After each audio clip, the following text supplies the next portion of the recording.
วิทยาลัยสงฆ์มีหน้าที่ที่จะต้องดำเนินการจะต้องทำงานหลายอย่างหลายประการวันนี้เดินทางไปประชุมสัมมนาที่จังหวัดพิษณุโลกขณะนี้กำลังเดินทางกลับสถานมาถึงกลางทางบ่ไหวเรือแห้งแล้วกลับถึงบัดตันแน่นอนถ้าจะจัดรายการบนรถก็บ่สะดวกสถาน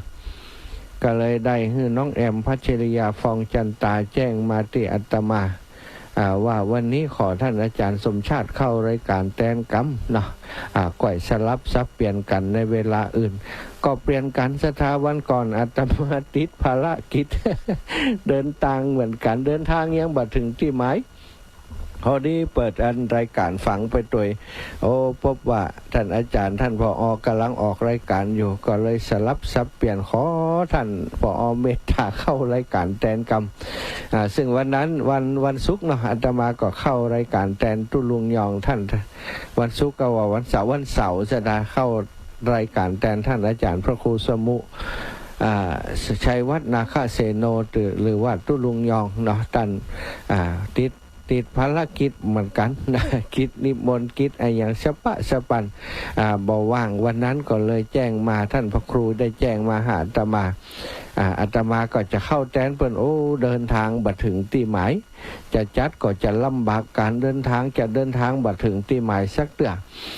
ก็เลยอดเอาว่าขอผอเมตตาผอก็เข้ารายการแทนก็ถือว่าทดแทนกันไปสลับซับเปลี่ยนกันไปเปลี่ยนกันมาสถานเพื่อจะบริหารเวลาให้เกิดประโยชน์กับสถานให้ได้นักที่สุดเนาะถ้าจัดรายการแห่งก็เอาเทปมาใส่ก็ได้ความรู้แต่ว่าบ่ได้บรรยากาศนะสถานเนาะถ้าเปิ้นว่าก็เหมือนกับฟังเพลงสดๆกับฟังเพลงที่เฮาใส่ซีดีมากับฟังเพลงใน YouTube กันเนี่ยจะเปิดฟังบ่ได้ก็ได้แต่ถ้าฟังเพลงสดๆนี่มันม่วนเนาะได้หันตัวหันตีนคนร้องได้ร้องในปัจจุบันเสียงอาจจะบดีเต่าในเทปการในซีดีการเนี่ยแต่ว่ามันเป็นสดเนาะ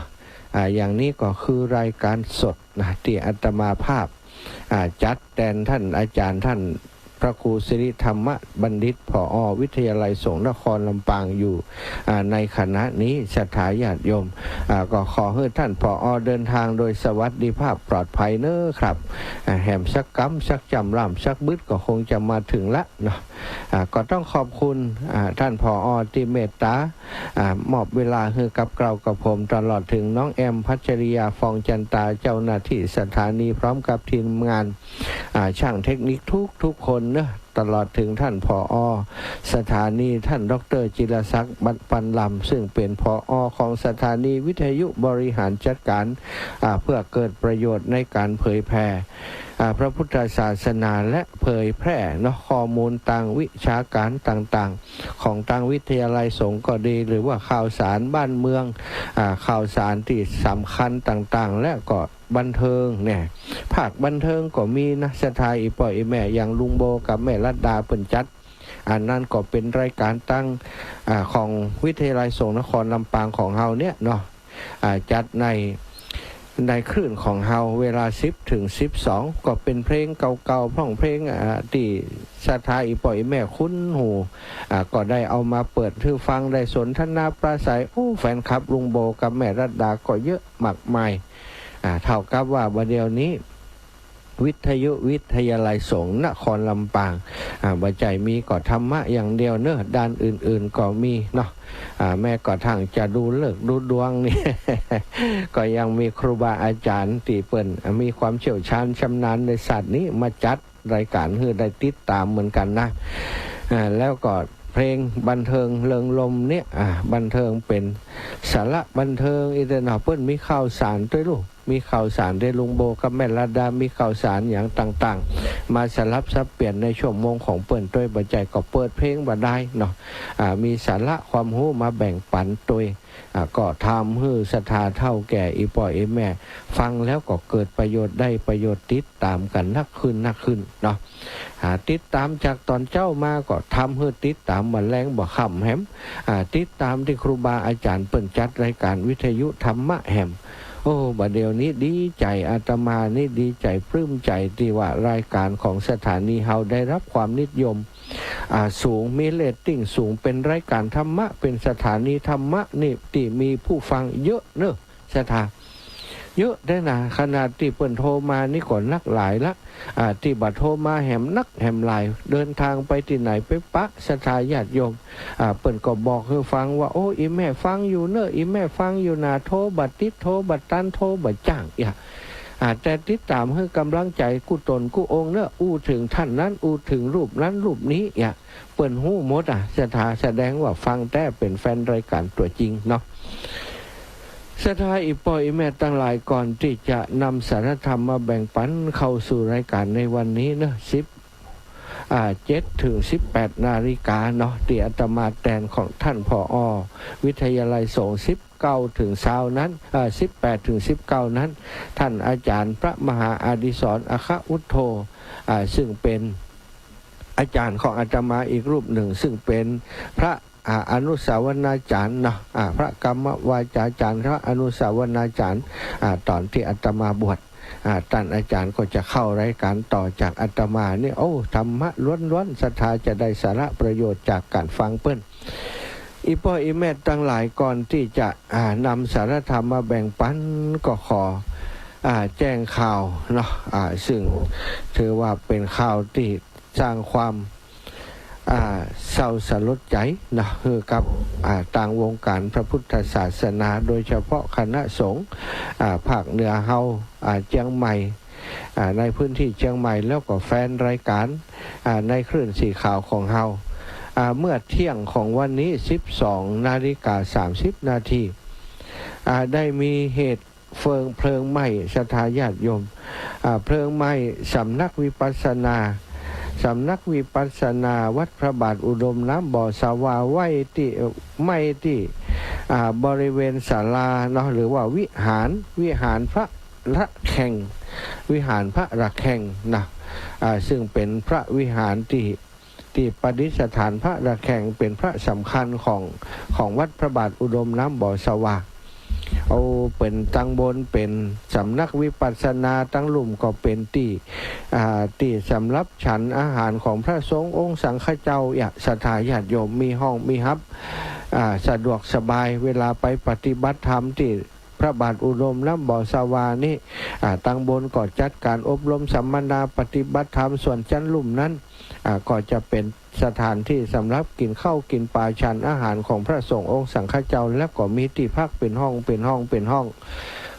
ทำไว้อย่างเรียบร้อยแล้วก็เป็นสถานที่ออกอากาศของสถานีวิทยุ 100.25 เมกะเฮิรตซ์วัดพระบาทอุดมน้ำบ่อสาวาวิทยุคณะสงฆ์ของอำเภอฝางตยวันนี้ได้รับข่าวร้ายมีไฟไหม้สถานหันภาพตะกี้แล้วสลดหดหูเอ็นดูศาสนวัตถุที่พี่น้องเจ้าเมืองฝางช่วยกันสร้างช่วยกันแปลงขึ้นเป็นวิหารที่สง่างามศรัทธาญาติโยมใจประโยชน์ได้หลายด้านด้วยกันวันสำคัญกิจกรรมต่างๆของวัดพระบาทอุดมน้ำบ่อสาวาสำนักวิปัสสนาก็จะใช้วิหารหลังนี้ใช้ศาลาหลังนี้ใช้วิหารหลังนี้ปฏิบัติงานเนาะทำการประกอบพิธีต่างๆงานปล่อยหลวงกางานวันเกิดหลวงป่อกางานนั้นงานนี้นะศรัทธาเอาไปจัดกันที่ฮันสะดวกสบายหนังกันได้นักหนาแต่บัดเดี๋ยวนี้เหลือแต่ซากเสียแล้วศรัทธาเฮยไฟได้โหมไหม้อย่างรุนแรงเวลาเที่ยงอากาศแห้งพอดีศรัทธาอากาศมันแห้งมันร้อนเนาะอากาศช่วงนั้นอากาศมันร้อนมันแห้งลมก็แห้งพอเกิดเปลวไฟติดมาจากสาเหตุว่าไฟฟ้ารัดวงจรศรัทธานั่นก็เป็นสาเหตุแรกสาเหตุลักเสียก่อนตั้งเจ้าหน้าที่จะได้ตรวจสอบคือแท้จริงแหมกรรมหนึ่งก็คงจะสรุปเร็วๆวันนี้ความเสียหายประมาณค่าบ่ได้ศรัทธาพระพุทธรูปก็ถูกไฟไหม้เนาะแล้วก็เสนาสนะต่างๆเนาะโต๊ะเก้าอี้สิ่งที่ประดิษฐานอยู่หั่นใจในศาสนาพิธีต่างๆบ่เหลือศรัทธาเอาบัตรตันสักอย่างรถดับเพลิงก็มาช่วยแล้วแต่มันเอาบัตรตันศรัทธามันไหม้เร็วเนาะ ครูบาอาจารย์ได้แจ้งมาอาตมาก็ยังบ่ได้โทรไปหาหลวงป่อกำแต่รู้สึกว่าสบายใจเตื้อเหมือนกันกว่าโทรไปจะเป็นการรบกวนเปิ้นตอนนี้ก็คนต่างๆที่ทราบข่าวเจ้าคณะปกครองต่างๆเนาะที่ทราบข่าวเรื่องนี้ก็คงจะโทรไปหาคือกำลังใจกันหลวงป่อกันนักหนาอยู่ตะกี้หลวงป่อเจ้าคณะอำเภอแจ้งโฮมก็สอบถามข่าวคราวจากอาตมาพอทราบแล้วก็บอกเดี๋ยวหลวงป่อจะโทรไปหาเพื่อนกำไปให้กำลังใจเพื่อนอีนะส่วนเฮานี่เป็นผู้น้อยจะห่วงใยเพื่อนต่อได้ก็ยังบักกล้าโทรแต่สถาบ่มืดคำลึกๆก่อนจะก่อยโทรหาหลวงป่อจะสอบถามแล้วก็บางทีถ้าวันพรุ่งนี้มีรถที่จะเดินทางไปอำเภอฝางก็จะได้เดินทางไปเยี่ยมไปให้กำลังใจหลวงป่อไปดูสถานที่เกิดเหตุกรรมเนาะครูบาอาจารย์คลื่นสีขาวตะกี้ท่านอาจารย์ท่านพระครูอภิวัฒนวิกรมพอคลื่นสีขาวแจ้งมาตั้งกลุ่มไลน์ของเครือข่ายพระนักจัดรายการวิทยุของคลื่นสีขาวแล้วก็แจ้งไปในคลื่นสีขาวด้วยว่า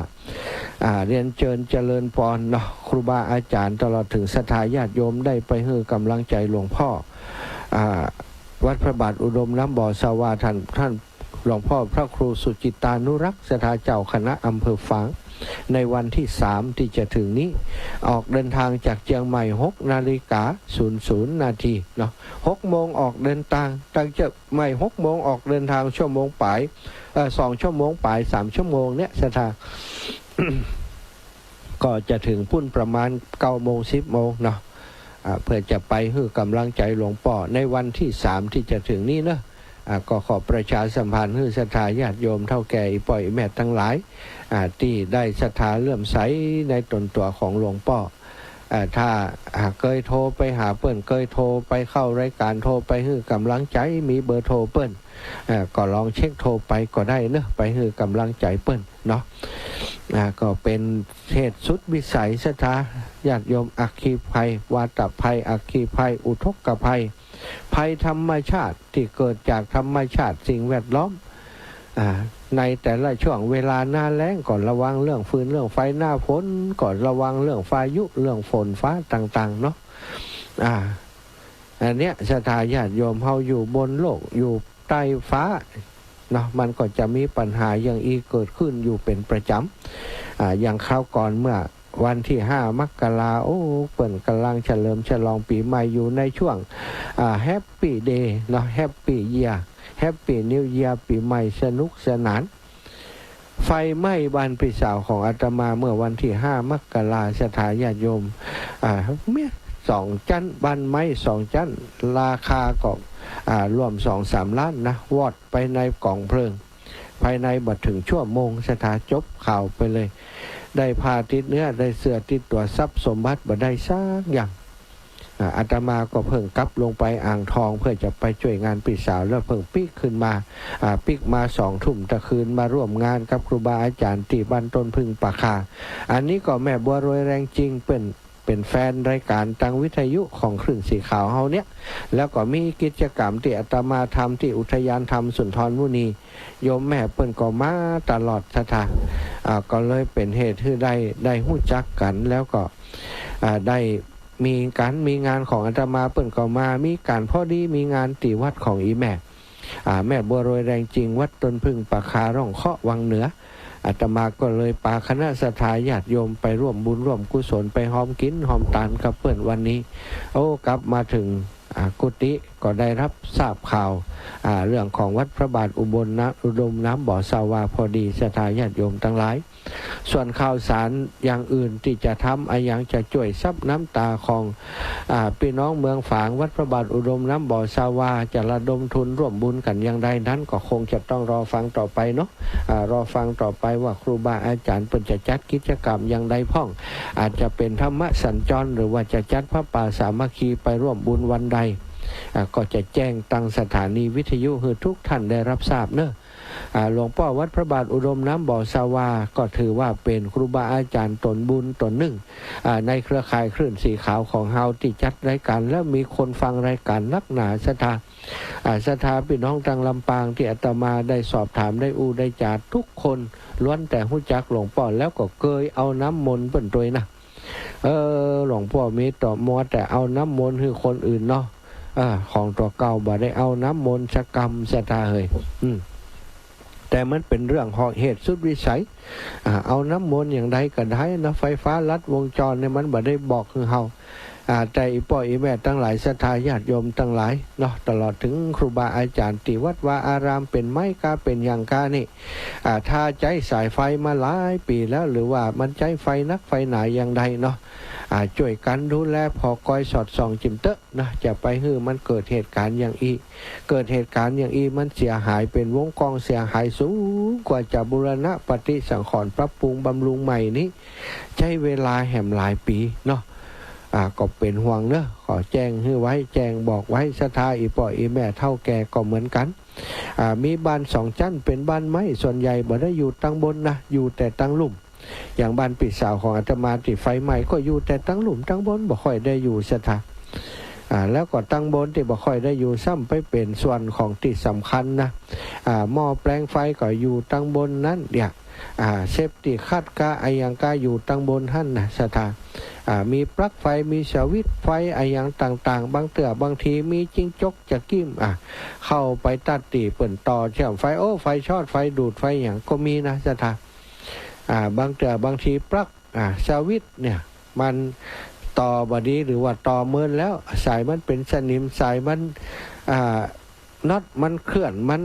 มันถอยออกมาทำให้จุดติดต่อมันหลวมก็เกิดการสปักพอสปักนักเขาเหมือนเขามันห่อนมันก็บุบใช่ไหมพอมันบุบสายไฟนะเป็นชนวนเป็นเชื้อเพลิงอย่างดีเหมือนกันนะถ้าเป็นบ้านไม้เนี่ยมันก็ไม่บุบวับถ้าเจอเสื้อผ้าเจออะไรอย่างบุบบับเรียบร้อยนี่เอาบัตรตันเนี่ยศรัทธา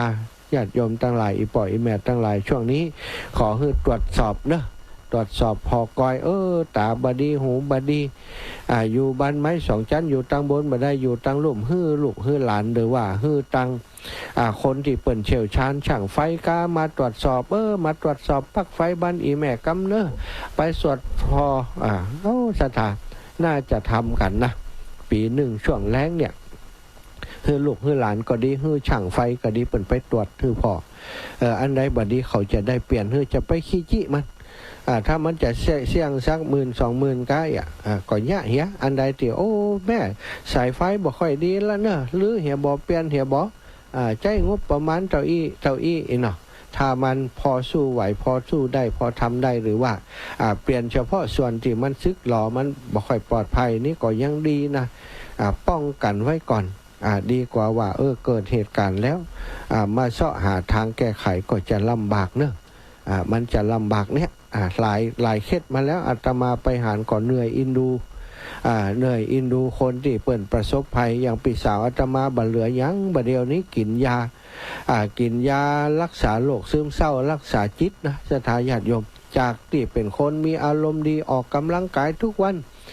ไปวิ่งไปสวนสาธารณะออกกำลังกายทุกวันบ่เดียวนี้ถ้าบ่มีคนก็นั่งซึมเศร้าอยู่นี่บ่ที่อาตมาลงไปวันก่อนก็อ่านไปพอแล้วสงสารใช่ไหมไปช่วยตอนนี้กำลังจะต่อเติมบ้านเพื่อเปิดเนาะแปลงบ้านซื้อเล็กซื้ออย่างฮือศาลาเอาศาลาลงไปช่วยแปลงบ้านอยู่อันนั้นก็ยังว่านะศรัทธาญาติโยมแกเคยคิดเหมือนกันว่าจะเปลี่ยนสายไฟทางบนนี่นะบัตรตันสกรรมทุกศรัทธา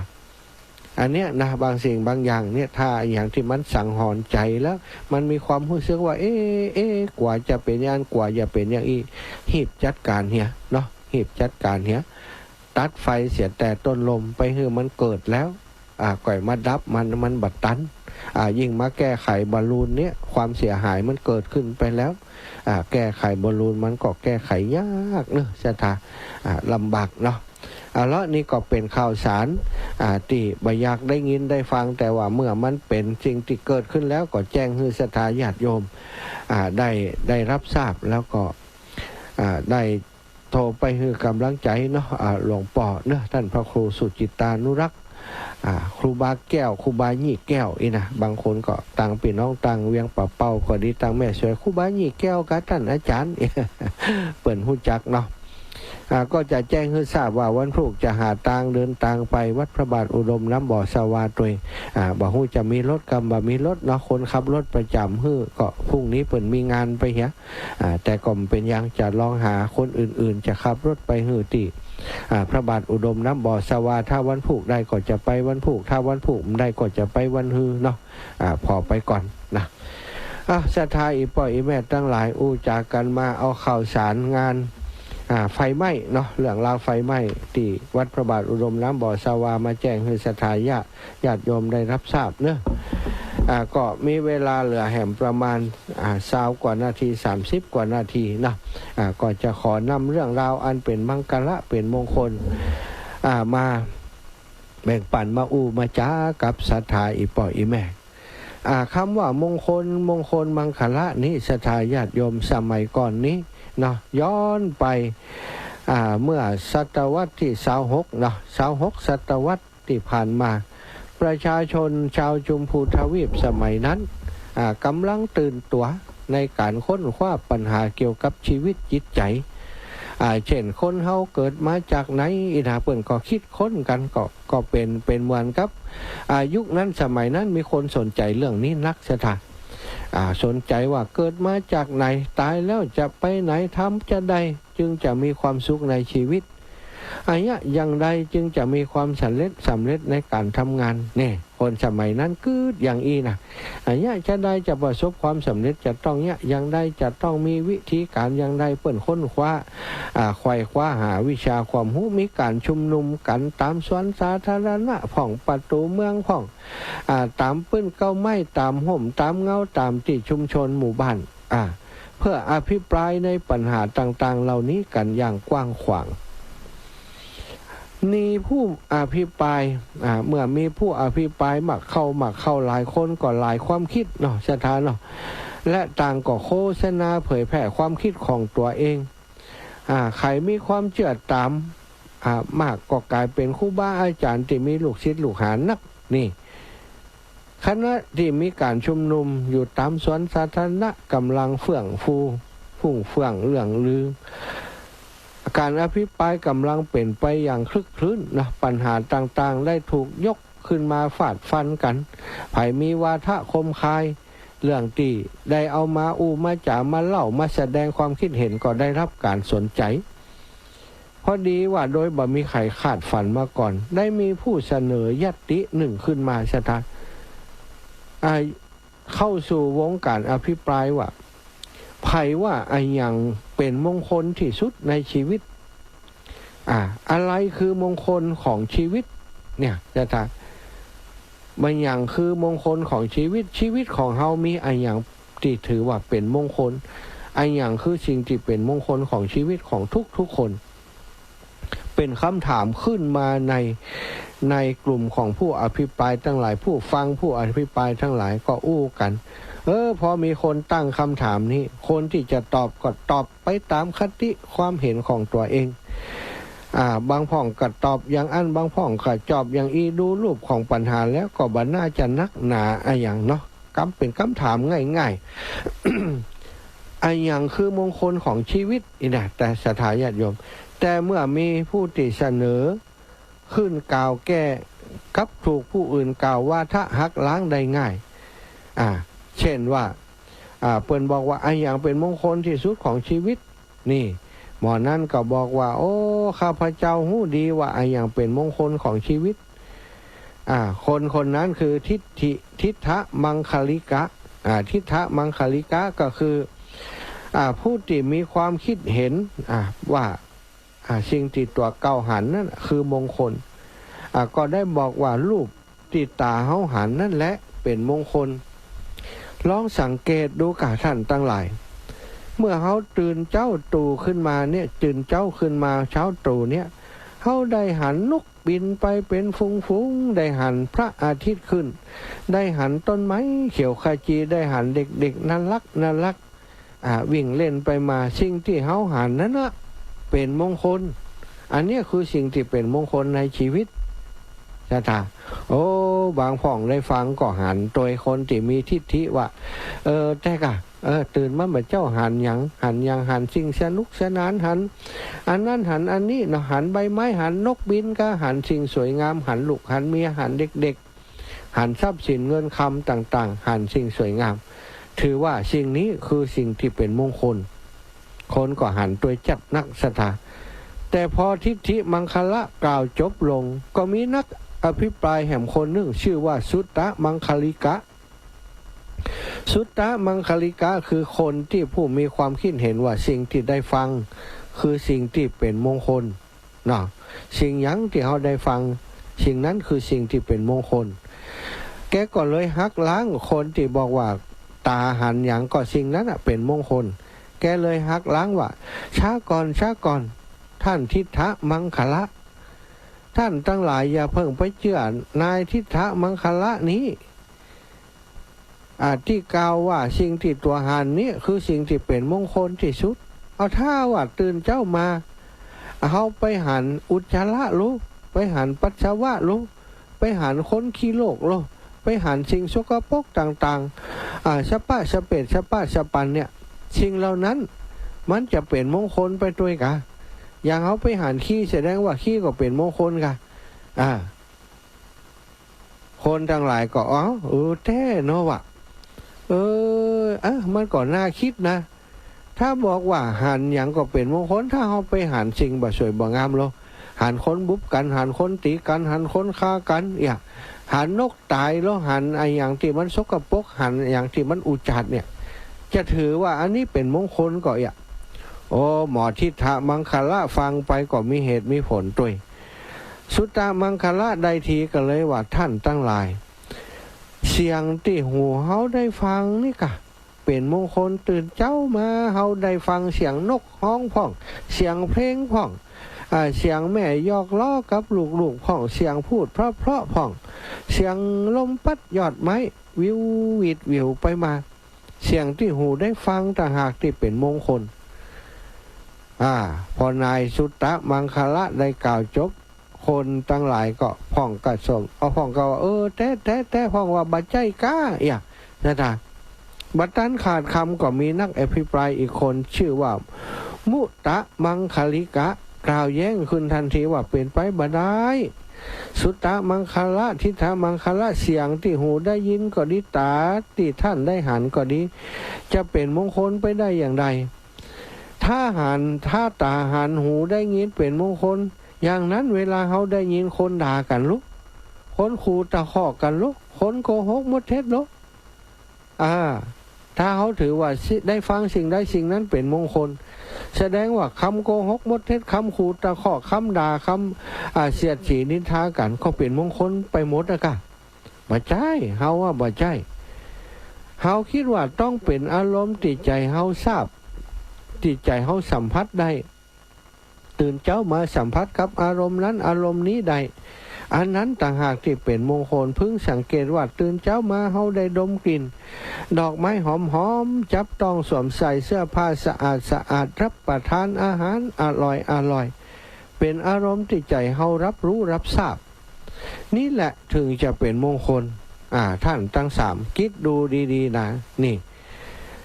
พอนายนี้กล่าวจบไปท่านควรอีกเหมือนกันสถามีนักอภิปรายอีกคนก็แย้งขึ้นทันทีว่าเป็นไปบ่ได้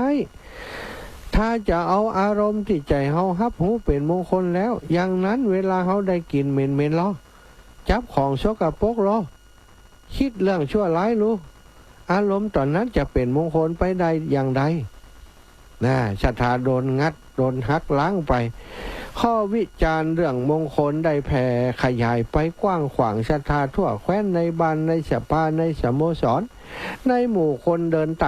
างเตียวไปเตียวมาปัญหาเรื่องมงคลถูกนำขึ้นมาทกเถียงกันอยู่กินเหล้าก็เถียงกันเรื่องนี้นะศรัทธาเนี่ยการเนี่ยงานอยู่ใกล้กันก็อู้กันเรื่องนี้ก็เอากรรมของนาย 3-4 คนเนี่ยมาอู้ท่านเห็นด้วยก็เอาไปเอามาบางผ่องกะหันด้วยบางผ่องกะบ่หันด้วยกลายเป็นความขัดแย้งทั่วไปเลยโดยเฉพาะหมู่มนุษย์เนาะบาดก็ทะเลาะเบาะแว้งกันเฉพาะเรื่องของเรื่องอย่างเป็นมงคลอย่างบ่เป็นมงคลเนี่ยศรัทธา เอามนุษย์ทะเลาะกันบัดเต้าแต่นั้นแม้แต่พวกเทวดาได้ยินมนุษย์ถกเถียงกันก่อนนำเรื่องมงคลมาถกเถียงกันพ่องตั้งแต่เทวดารักษามนุษย์ภูมิเทวดาอากาศเทวดาตลอดจึงเทวดาบนสวรรค์ถึง6 ชั้นจนถึงชั้นพรหมโลกว่าต่างก็นำเรื่องมงคลมาถกเถียงกันปัญหามงคลนี้ได้กลายเป็นความโกลาหลไปซะท่าล่ำลือกระชอนไปหมดทั่วทั้งมนุษย์โลกเทวโลกพรหมโลกแต่ก็บ่มีไผชี้ขาดไปได้ว่าอะหยังเป็นมงคลที่สุดของชีวิตของมนุษย์แต่มีพราหมณ์อยู่พวกหนึ่งคือพราหมณ์ชั้นสุทธาวาสพรหมเป็นพรหมเนาะพรหมชั้นสุทธาวาสนี้พรหมชั้นนี้เมื่อสมัยเป็นมนุษย์ได้ปฏิบัติธรรมจนบรรลุธรรมชั้นพระอนาคามีจึงทราบดีว่าอะหยังเป็นมงคลแต่บ่สามารถจะอธิบายออกมาได้แต่เปล่าประกาศให้เทวดาทั้งหลายทราบว่าอีก12 ปีจะมีพระสัมมาสัมพุทธเจ้าบังเกิดขึ้นในโลกเฮือก่อยไปถามปัญหามงคลนี้กับพระองค์เนอะผมหูแต่ว่าสามารถจะตอบได้เนาะบอกว่าท่าน112 ปีแสดงว่าก่อนพระพุทธองค์จะตรัสรู้12 ปีเรื่องนี้เกิดขึ้นเมื่อพระสัมมาสัมพุทธเจ้าเฮาตรัสรู้อนุตตรสัมมาสัมโพธิญาณแล้วคืนหนึ่งขณะที่พระองค์ประทับอยู่ณเชตวันมหาวิหารใกล้เมืองสาวัตถีท้าวสักกะเทวราชได้นำหมู่เทวดาเข้าเฝ้าและบัญชาให้เทพบุตรองค์หนึ่งทูลถามพระองค์พระพุทธเจ้าว่าอะหยังคือมงคลของชีวิตพระสัมมาสัมพุทธเจ้าได้ทรงแสดงลักษณ์มงคลซึ่งมีทั้งหมด38 ประการสถามงคลของพระสัมมาสัมพุทธเจ้าบ่ยึดวัตถุแต่ยึดถือการปฏิบัติฝึกฝนตนเองแม้ลักษณ์มงคลที่พระสัมมาสัมพุทธเจ้า ทรงแสดงประกอบไปโดยเหตุผลอย่างสมบูรณ์บ่มีใครสามารถหักล้างได้แต่ก็บ่ได้หมายความว่าคณาจารย์นักคิดเจ้าลัทธิทั้งหลายจะล้มเลิกความคิดเดิมหันมาเชื่อพระพุทธองค์ทุกคนเพราะล้วนแต่มีกิเลสหนาเนาะมีทิฏฐิกันทั้งนั้นแม้จะรู้ตัวว่าผิดแต่ก็ยังยืนยันวาทะของตนอยู่ดีสานุสิทธิ์ของแต่ละสำนักก็ยังทำการเผยแพร่อยู่อย่างบ่หยุดยั้งประกอบกับนิสัยของคนที่มีความขาดเขาประจำตัวอยู่แล้วชอบทำอะหยังเพื่อเหนียวไว้ก่อนศรัทธาจึงมีผู้ยอมรับนับถือปฏิบัติสืบกันมาเกิดเป็นมงคล2 สายพัวพันกันจนถึงปัจจุบันนี้1มงคลของนักคิดเรียกว่ามงคลละมียึดถือเอาว่าการมีสิ่งนั้นสิ่งนี้เป็นมงคลซึ่งแต่ละสมัยก็ยึดถือต่างๆกันไปบ่มีอะหยังแน่นอนของบางอย่างบางทีก็ถือเป็นมงคลบางทีก็อาจถือเป็นอัปมงคลไปมงคลของพระสัมมาสัมพุทธเจ้าเรียกว่ามงคลธรรมยึดถือเอาการปฏิบัติฝึกฝนตนเองเป็นเกณฑ์เป็นสัจธรรมที่บ่เปลี่ยนแปลงผู้ใดปฏิบัติตามแล้วย่อมได้ผลแน่นอนมงคลของนักคิดนั้นมีผู้เสนอขึ้นมาแล้วก็มีผู้โต้แย้งลบล้างไปแล้วก็มีผู้เสนอขึ้นมาใหม่อยู่เรื่อยๆจนหาข้อยุติบ่ได้แต่มงคลของพระสัมมาสัมพุทธเจ้านั้นเมื่อทรงแสดงแล้วก็บ่มีไผสามารถจะหาเหตุผลมาลบล้างได้แม้พระองค์จะทรงเปิดโอกาสให้คัดค้านวิพากษ์วิจารณ์ได้ตลอดเวลาดังความในบทสรรเสริญพระธรรมคุณที่ว่าเอหิปัสสิโกเจิญมาพิสูจน์เอาเถอะนี่นะถ้าพิสูจน์แล้วบ่ใจตามนั้นก็คือทกเถียงคัดแย้งใดศรัทธาอันนี้คือเรื่องราวของสิ่งที่เป็นมงคลเป็นมงคลนะ38 ประการมีติไปติมาอย่างอีมีการทกเถียงกันก่อน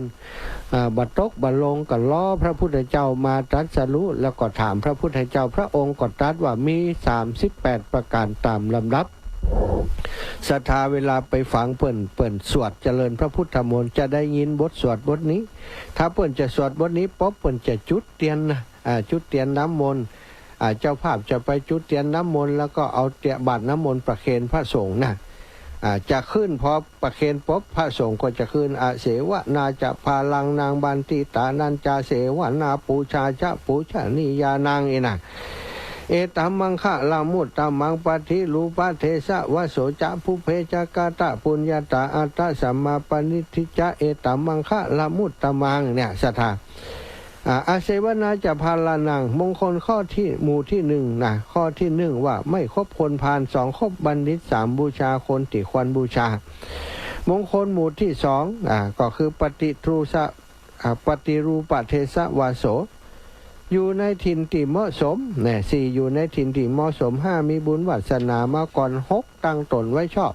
เจ็ดเป็นผู้พหูสูตรแปดเป็นผู้มีศิลปะเก้าเป็นผู้มีวินัยสิบเป็นผู้มีวาจาสุภาษิตมงคลข้อ11บำรุงบิดามารดามงคลข้อที่12เลี้ยงดูบุตรมงคลข้อ13สงเคราะห์ภรรยาสามีมงคลข้อ14ทำงานบักข้างมงคลข้อ15บำเพ็ญทานมงคลข้อ16ประพฤติธรรมมงคลข้อ17สงเคราะห์ญาติพี่น้องมงคลข้อ18ทำงานบ่มีโทษมงคลข้อ19งดเว้นจากบาปมงคลข้อ20สำรวมจากการดื่มน้ำเมามงคลที่21บ่ประมาทในธรรมมงคลข้อ22มีความเคารพมงคลข้อ23มีความถ่อมตนอ่อนน้อมถ่อมตนมงคลข้อ24มีความสันโดษมงคลข้อ25มีความกตัญญูมงคลข้อ26เป็นคนที่ฟังธรรมตามการประจำเนาะมงคลข้อ27มีความอดทนข้อ28เป็นคนว่าง่ายข้อ29เป็นสมณะเป็นผู้สงบเสงี่ยมมงคลที่30สนทนาธรรมกันตามการมงคลข้อ31บำเพ็ญตบะอดทนอดการมงคล32ประพฤติพรหมจรรย์อย่างพระสงฆ์องค์สังฆเจ้าก็ประพฤติพรหมจรรย์มงคลข้อ33เห็นอริยสัจนี่เกิดแก่เจ็บตายนะศรัทธาญาติโยมแล้วก็เห็นนิพพานให้ทำนิพพานให้แจ้ง30มงคลข้อ35จิตบ่หวั่นไหวในโลกกระท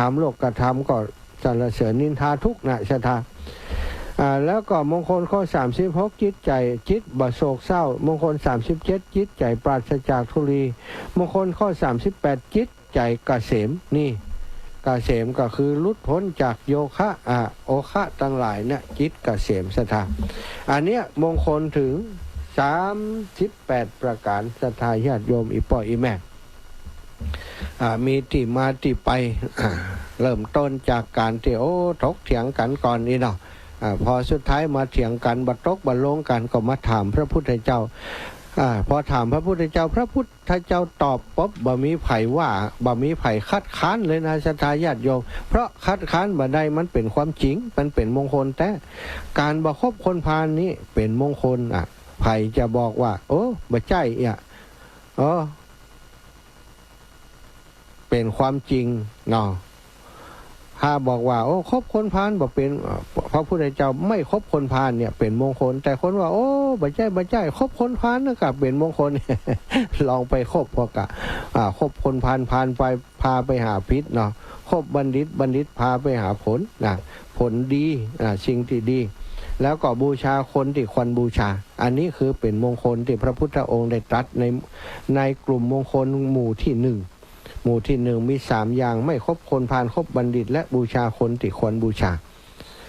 ก็บ่มีภัยคัดค้านมงคลถึง38ของพระองค์มีแต่คนสะดุดดีว่าสุดยอดเป็นสิ่งที่แท้จริงเป็นสัจธรรมที่แท้จริงเอาละศรัทธาญาติโยมได้นำสิ่งที่เป็นมังคละเป็นมงคลมาฝากกับศรัทธาญาติโยมพอสมควรเนาะวันนี้มาแต้นครูบาอาจารย์ชั่วโมงของตัวเก่าแต่19 นาฬิกาถึง20 นาฬิกากำเดียวก่อยมาพบปะกันในชั่วโมงของอาตมาอีกชั่วโมงนึงเนาะส่วนชั่วโมงต่อจากอาตมานี้ครูบาอาจารย์ท่านอาจารย์พระมหาอดิศรอัคควุฒโธนะจะได้เข้ารายการต่อ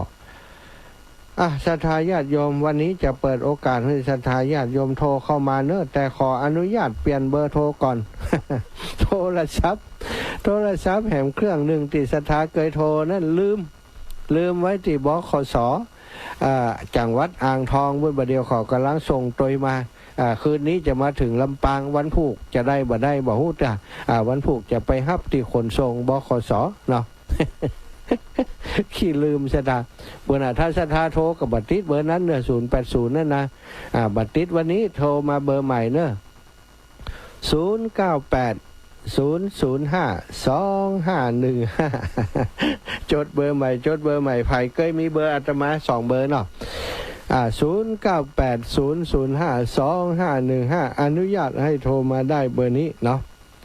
0980052515พี่น้องต่างเมืองฝางอีป่อยอีแม่ต่างเมืองฝางถ้าฟังรายการอยู่ในตอนนี้มีความเคลื่อนไหวอะไรมีความคืบหน้าอะไรอย่างโทรมารายงานก็ได้เนอะโทรมาแจ้งให้ทราบก็ได้อาตมามีเบอร์โทรแห่งโทรศัพท์แห่งเครื่องหนึ่งที่ใจในการติดต่อกับศรัทธาญาติโยมอีป่อยอีแม่ทั้งหลายบันทึกเบอร์โทรของพี่น้องต่างเมืองฝางไว้ที่โทรศัพท์เครื่องนั้นส่วนใหญ่บ่ได้บันทึกไว้ในเครื่องนี้เนาะก็ทำให้เกิดปัญหานี้บ่สามารถจะโทรไปหาไผได้สักคนคนโยมกนกพิชัยนาเนี่ยก็ติดต่อกันประจำแต่ใจเบอร์โทรแหมโทรโยมแม่จงดีเชื่อกันทานี่ก็ยังบัดติดต่อกันกันเตื้อเนาะเดี๋ยวก็จะโทรไปหาโยมแม่ออกรายการแล้วก่อนสอหาเบอร์โทรก่อน0980052515เนอะศรัทธาทั้งหลายเจริญปอนอีแม่จากทั้งใดแม่วันเนาะ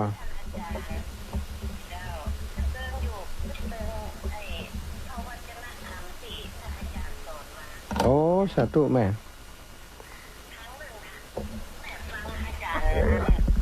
ที่วัฒนวิกรมแล้วก็อู้ท่องคนนะจ้ามาได้คนอู้เรื่องพัฒนั่งฟังแถมจ้ำเดียวนะแม่หันตัวเองยืนขึ้นนะทั้งตัวเองนั่งเงียบกันนะได้อาจารย์แล้วเสร็จแล้วแม่หันตัวเก่าเนี่ยตัวแม่เนี่ยมี2คนคนทางซ้ายเนี่ยคนทางขวายืดพอคนทางซ้ายยืดพอหน้าอกตัวเก่าเนี่ยนะถ้าหันเป็นหม้อองค์ถ้าอาจารย์องค์นั้นมีน้ำกับเกิงแล้วมีน้อยสักฝ่ามือจะถึงเกิงมันบอกว่าขจายแม่ก็คิดบอกออกแม่ก็อู้กับพระเจ้าเนาะว่าพระองค์เจ้าข้าคืออันอย่างลูกมันมีปัญญาเลยขอประทานปัญญาให้ลูกเตอเนาะพอวันศุกร์มาถ้าอาจารย์ออกรายการปุ๊บถ้าอาจารย์บอกทำเพื่อบารมีของตัวเก่าสร้างบารมีบารมีนี่เองเจ้าขอบพระคุณพระเดชพระคุณที่นะเจ้าขอบพระคุณเจ้าสิเอ็นนะเจ้าไม่ได้อวดตัวเก่านะดีแล้วเนาะเอาประสบการณ์มาเล่าให้ฟังดีแล้วเนอะแม่เนอะขอบคุณแม่เนอะเจ้าสาธุบุญรักษาโยมแม่วันดูโยมแม่วันจากแม่เฮียพุ่นนะศรัทธาโยมแม่วันเนอะ1159โยมแม่วันเอาเบอร์ใหม่แม่สมบูรณ์บ้านไร่ศิลาทองไปลักเบอร์โทรนี่ไหนมานี่ลักเก็บนก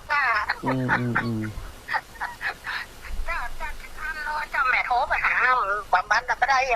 ได้กะแม่โทรไปหาเบอร์นั้นแม่ว่าจะทำมาถึงละกายแม่จะทำเจ้าเจ้าแม่เจ้าถึงแล้วก็ได้เข้าแวะไปสุนทรมื้อนี้มันได้แวะสักครั้งแม่สดมาหนองเคาะไปเลยแล้วก็เดี๋ยวที่กลับมาตรงปงนี้ละมางานศพแม่บ่แม่จ้าเดี๋ยวก่อนวันถูกจะไปอันเมืองฝางก่อนอินดูหลวงปู่ก็ได้เนาะน่าจะไปยืนขอเป็นเพราะวันที่3เขาไปมันได้เขารับงานเขาจะไปช่วยอาจารย์นั่นบวันวิทย์เห็นแล้วนะจะขอบคุณแม่เนอขอบคุณเจ้าขอบคุณความเสียใจแต่หลวงปู่แต่นอหลวงปู่พระครูสุจิตานุรักษ์เนาะเจ้าแม่เจ้าสาธุแม่เจ้าลูกบุญรักษาศรัทธาญาติโยม09800500525เนอะ0980052515มาแล้ว9916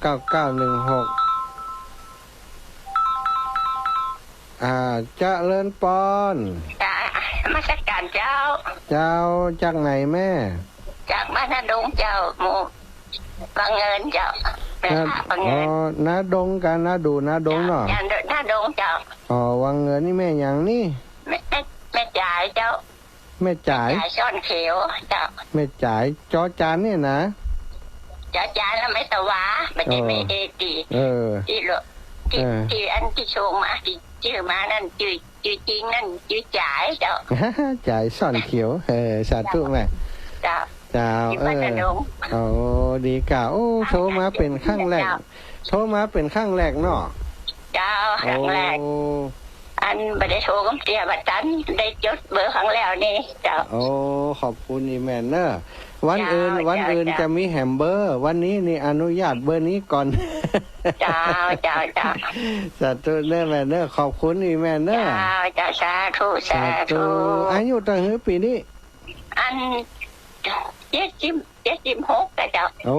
76เนาะโอ้อายุมันขวัญยืนเนอะยาเนอะเจ้าสาธุ76แล้วโอ้76แล้วแม่ย่าจากนาดงเนอะนาดงวังเงินตำบลวังเงินอำเภอแม่ทะจังหวัดลำปางนะเอ้าโทรมา0980052515เอ้าจดเอาเนอะจดเอาพ่อกุฎแต่ใจเบอร์นั้นในบางคนก็มีเบอร์นั้นประจำอยู่แต่ว่าวันนี้อีแม่มีปากกาจดตันน้อมได้โทรศัพท์0980052515เนอะโทรมาเพื่อกำลังใจอาตมาก็ได้นะหรือว่าโทรมา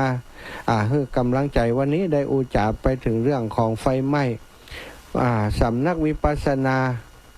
วิหารพระหลักแห่งเนาะหลักแห่งอินาชทารอสละอะชะแอขอไข่ไม่เอกงองูพระหลักแห่งวิหารพระหลักแห่งสำนักวิปัสสนาน้ำบ่อพระบาทอุดมน้ำบ่อสาวานะไฟไหม้วันนี้ 12:30 นาที